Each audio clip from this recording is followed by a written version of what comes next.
Finally, hindi nyo na kailangan lumayo pa papuntang Pasay dahil nandito na ang Diwata Pares Overload dito sa may Quezon City. At ngayon kabayan, ito yung soft opening dito kung saan nandito si Diwata mismo ngayon. So ito yung abangan nyo kung saan parte dito sa QC. Napakaganda ng lokasyon na to dahil malapit siya sa mga residential area. Tapos marami kayong pwedeng pagpilian ng mga pagkain ngayon dito.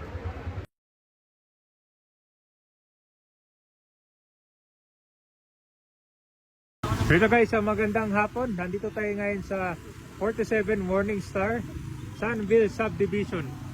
At ito na po yung Diwata dito sa may Quezon City. Malapit ito sa may Visayas Avenue. Kaya good news sa mga taga QC.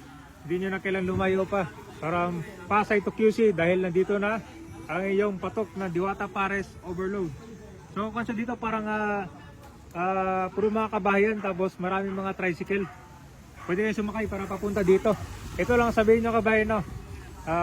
Sunville Subdivision tapos Diwata. Yan, marami na nakakalam dito.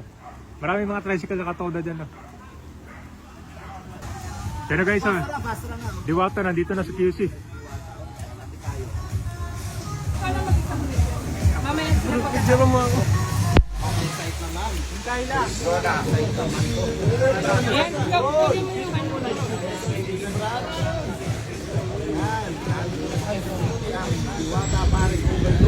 Kahit pumagyo laban. Laban tayo. Kahit pumagyo laban. Laban. So parang basang sisiyo na kami. Picture na. Yun, oh. Picture na picture.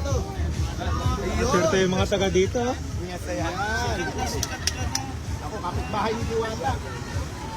Kapitbahay nyo na sila, sir. Kapitbahay. Okay. Wala pa yung gift natin. Ay, nandito ngayon yung may-ari ng gift, pupunta dito. Nako.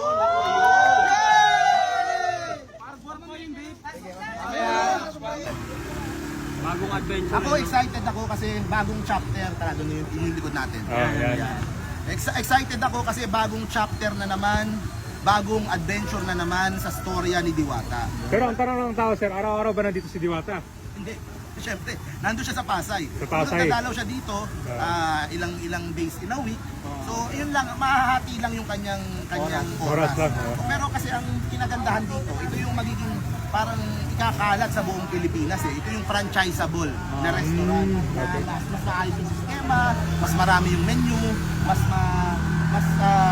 yung proseso mas maayos. So ito yung Diwata para maikalat sa buong bansa yung Diwata Pares Overload. Para kahit sa malayo ka, kahit sa Visayas, sa Mindanao, sa North and South Luzon, pwede mong matikman yung Diwata Pares Overload. So ito na yung bagong pwesto dito sa Quezon City. Malawak siya.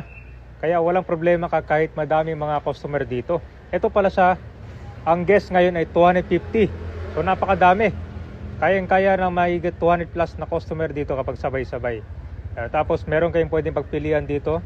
Yan, ito meron na rin lamesa. Mas maganda at saka organized dito.